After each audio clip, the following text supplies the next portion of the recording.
what's up YouTube? It's your boy Pro Jamaica Man, and I'm back with another video. It's your boy One Ear Jamaica. It's your boy Injured Jamaica. Injured no more, man. I'm back. Your boy got an ear infection, man. I was unable to play the game for like 3 to 4 days. I just started playing back yesterday because my ear like opened up a little bit, but as y'all can see, like I came back and I was playing good, and then we tried something out here. It didn't work out too good. Still played a little good, but uh unfortunate stuff happened and we weren't able to get the dub, man. GG's to the homie Scrape. He did teach me how to like rebound in Dunk Nation, so coming up against him anytime, he kind of knows what I'm going for, and yeah, I think he has like a preset of what what I'm gonna do to try to get the rebound. He's one of those players that plays pretty similar to me, so anytime I come up against him, it's like, I know what he's gonna do and he knows what I'm gonna do, so it's kind of like a master and student like matchup. So it's pretty tough coming up against him, but GG's to him, man. But yeah, your boy got injured. I got goddamn ear infection. Your boy was miserable.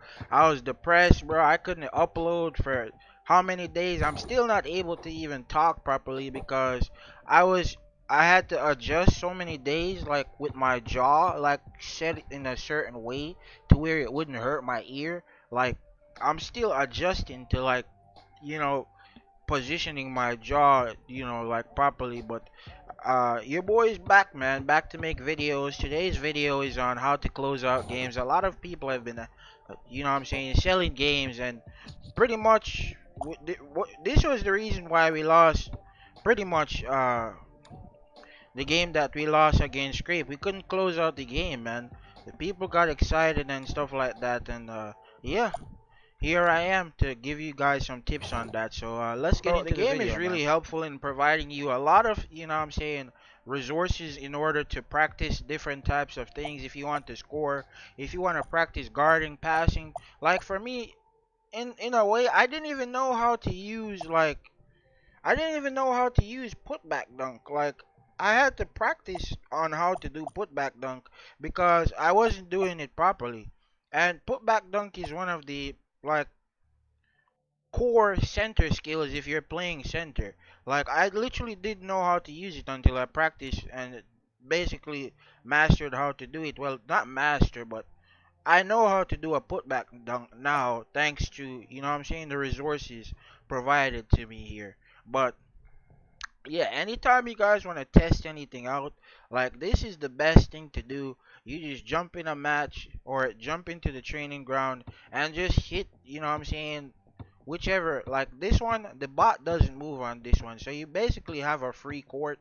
If you want to chest out like a trick shot, like some percentages, I'm not sure if the shot goes in every time over the bot. Let me chest here and try to see.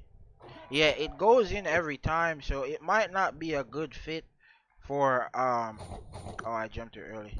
It might not be a good fit for people who want to play SG and test out like SG, like shooting stats and stuff. But if you're a big man and you want to test stuff out, like this is the easiest way for you. So, without further ado, let's get into it. Alright, so now that you're here and you pretty much want to figure out or formulate some kind of game plan, you're here thinking like, how do I close out games? What am I doing wrong with, what I'm saying, when I have those 2 points left to be scored in a match and I'm trying to, what I'm saying, get that 2 or get that 3 in, and my teammates aren't cooperating with me, or I can't get my teammates to cooperate.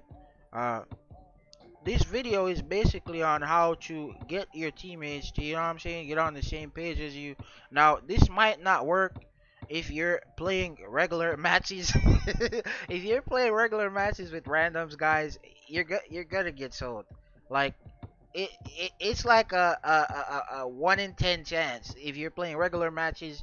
If you haven't been paying attention to my latest videos on basically how to, what I'm saying, not lose. So uh, if you guys are not You know what I'm saying? Paid attention to my haven't paid attention to my latest videos on how to, you know what I'm saying, stop solo queuing. If you're a comp player, and you know what I'm saying, you don't want to lose matches, then if you're doing solo queues in ranked, or if you're doing solo queues in regular matches, you are going to be losing, my guy. So this video might not be for you. This is just a forewarning.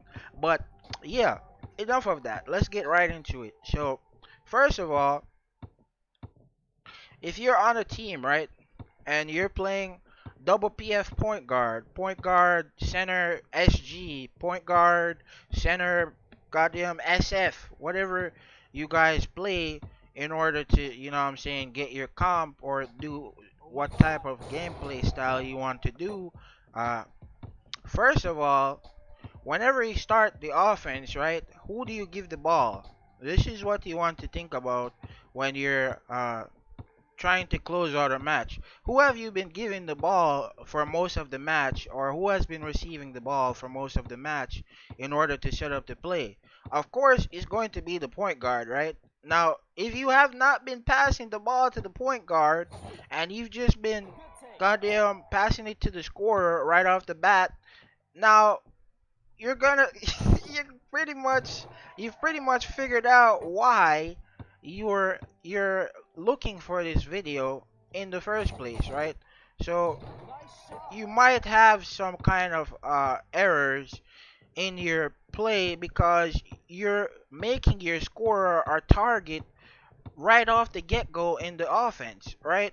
So whenever you're teaming up with somebody or teaming up with a scorer and you know they're a good scorer and other people know they're a good scorer, they're going to be targeted. So what you want to do is you want to take as much pressure off of the scorer from the start of the offense, right? So you don't want to just give the scorer the ball and run into the paint and stand up, right? You want to be trying to set picks for your scorer and stuff like that to alleviate the pressure off the scorer. But enough of that. Let's get into why you're here for the video, right? So you're here for the video in order to learn how to close out games. Now, in order to close out games, I had to give you guys that example there on how to alleviate stress off of the scorer. Now, if you guys have, you know what I'm saying, considered something like that or a scenario like that already, you're already on the right track in order to close out a match. Now, if you've been giving the scorer the ball the entire match and your scorer has been performing well, now is the time to completely reverse that, right? This is how you close out a match, right? When you're closing out a match, what you want to do is completely reverse the roles. So if the scorer has been receiving the ball for most of the match, what you want to do is now give the ball back to the facilitator. So whoever has been passing the ball the entire game, you want to give them the ball because they're not going to expect you to, you know what I'm saying, hold the ball or handle the ball for the last few seconds of the match or to clinch up and get the game winner, right? So they're not gonna expect you to receive the ball and try to score with it. They're going to double on the scorer, and it's gonna leave a gap for a little tiny second that you could, you know what I'm saying, monopolize, take advantage of, in order to win the match. Now, if this doesn't happen and they leave the scorer open, then you could pass to the big because the big man in the end of the match is going to help defense by default. Now, if the scorer has been doing his work and you guys know how to space, then you know what I'm saying, you'll be able to space out, give your facilitator some space in order to close out the match, or you could go ahead and give the big man a good pick and roll situation scenario off of that spacing. So you guys could like fake like a pass to the scorer, pass it back to the big right quick, and you know what I'm saying, do a little pick and pop action and get that final point off you guys need in order to close the game. Now this is what happened when I played against Scrape. He had some kind of goddamn catch and spin drive. He had catch and spin drive, and I did not expect that at all. this is how he was able to clinch up the match against me because he had on catch and spin drive, and he had only had 2 points, and that catch and spin drive completely caught me off guard. So even though we had last ball, they had scored this little cheeky point right there, and there was literally no chance of catching back up because there was a few seconds left and we were 4 points down. So uh, stuff like this scenario that I'm explaining to you guys does happen a lot. Now let's get Alright, into so the next next scenario. scenario, Is right? basically you guys are up, right? You guys are up like it's 18 to 20. Say for example, let's use the match score from the match against Scrape, right? So you guys are up 18 to 20, right? 18 to 20. You guys are up to 20, and they have 18. They have last ball, and you guys are trying to, you know what I'm saying, cut them off.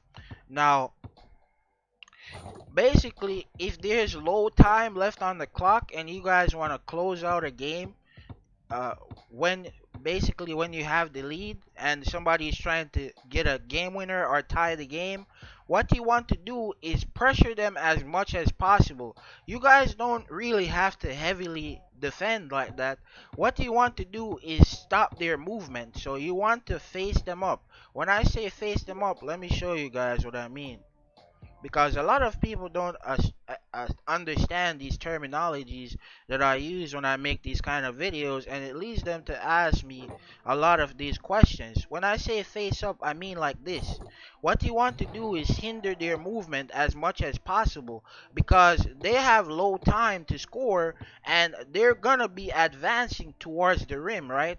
So if you get them stuck, you force them into a situation like this to where they could get stuck and they're forced to pass out the ball. Now, if there's 6 seconds left on the ball on the clock, and one person has the ball, uh, already just by doing this, you already done wasted like 2 3 seconds. Now, if they pass out the ball to somebody else, they're not gonna have any time in order to do anything. So that's basically the game right there. You done won the match just off pressuring them alone. Now, a lot of people try to give spacing in these kind of situation, and it results in what you saw just happen there. They could just step back and take a shot, and power block is gonna activate every time in order for you to get a block. Or sometimes you're a small guarding another small, and they just end up scoring. Now, sometimes you get the block, sometimes you don't. As you can see, power block is a percentage activated skill, so it's a percent chance to activate the skill. Now, if this skill doesn't activate, or you give your opponent too much space and you don't get enough interruption, you're going to lose the match off of that. So yeah, let's get into the next scenario. I'm not trying to make the video too long. All right, last scenario, guys. In this scenario, you guys are up, right? You guys are up. It's 22 to like what, 20, and you guys have the lead, right? You're leading the game, and you want to basically not give them the ball. You're running away with the ball. Let me show you. You're running away with the ball. They're getting mad as hell. You know what I'm saying? You got the dub in your hands, and you know what I'm saying? You've been playing a couple matches where you guys have been giving up a lot of steals and stuff like that, and it's been resulting in you guys, you know what I'm saying, having to play overtime and stuff like that, and you guys are tired of it. So you're basically doing this, you know what I'm saying? You're running around the court. Now, what happens when you do this is there's gonna be like two people on you, and your teammate is gonna be running towards you to basically get the ball from you, right? Somebody's gonna be trying to score a last point or something like that, and you guys learn from this. You've been getting intercepted, trying to pass into somebody, trying to get a last score in, and basically throwing the game. So you learned your lesson now, and you're running around the sides of the court, or the side of the basketball court, and you know what I'm saying, sometimes you get ripped doing this because what happens in this situation is, I've seen in this game, it's really hard for you to control the ball. Like in other basketball games, when you dribble a certain way, it keeps the ball that same way. as you can see here. But sometimes when you turn in this game, it exposes your body with the ball in the same direction that you turn. So the ball is still exposed to the opponent even though you're trying to turn and dribble the other way. Now, this is really inconsistent dribbling, and it leads to you getting swiped from the side in the form of a shadow steal even though you're not trying to allow the ball to get stolen. Now, in this situation, what you want to do is you want to give the facilitator the ball and provide as much spacing as possible. Now, your teammates don't have to be moving, but you have to be moving and providing as much spacing or using the spacing as much as possible for your teammate. Uh, this is very useful because now it forces them in a situation where they have to man because somebody's wide open, they're down, and you have an opportunity to score, and they don't. So, in this situation, what you want to do is basically that. Give the facilitator the ball, somebody like a point guard who has buzzer beater pass, who is able to pass the ball without getting intercepted really quickly. And yeah, basically that's how you close out the game. Now, there's another way, and I'm gonna divulge it to y'all, even though people are gonna abuse it and people are gonna get mad because I divulge this to you guys, but I hate keeping the information away from you guys. And you know what I'm saying, a lot of you guys are struggling to win matches because of these things, and I want to help you guys out as much as possible. So I'm gonna give out the sauce. I'm sorry, but I'm not sorry. Somebody told me to stop saying sorry. I'm gonna stop saying sorry. I'm just gonna do whatever I feel like, bro. Shout outs to that guy, man. But yeah, let's get right into it. Hey, now I do what I want. Now I do what I want. Hey, now I do what I want. Now I do what I want. Motherfuckers mad as hell.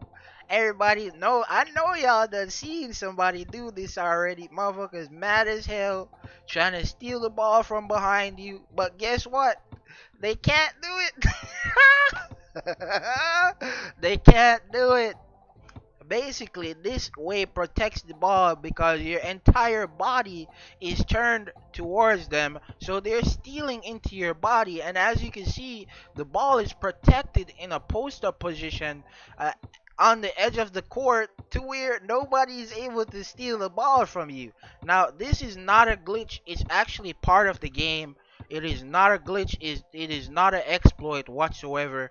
Basically protects the ball. As you can see, even if you have a full red, the only way somebody could steal the ball from you is basically if they jump over you and they get through your body and they're able to, you know what I'm saying, get through to the other side and steal the ball. So that's the only counter to this. A lot of people do not know this. I know a lot of people aren't even gonna press on this video to even learn these kinds of things, even though I've been giving out free game pretty much the entire fucking game. So, hey, whoever watches this, man, I wish y'all the best of luck. If you do come up against me and you see me doing something like this, hey, it's a lot of scenarios now that you have learned. So, hey, you know what to do in these scenarios.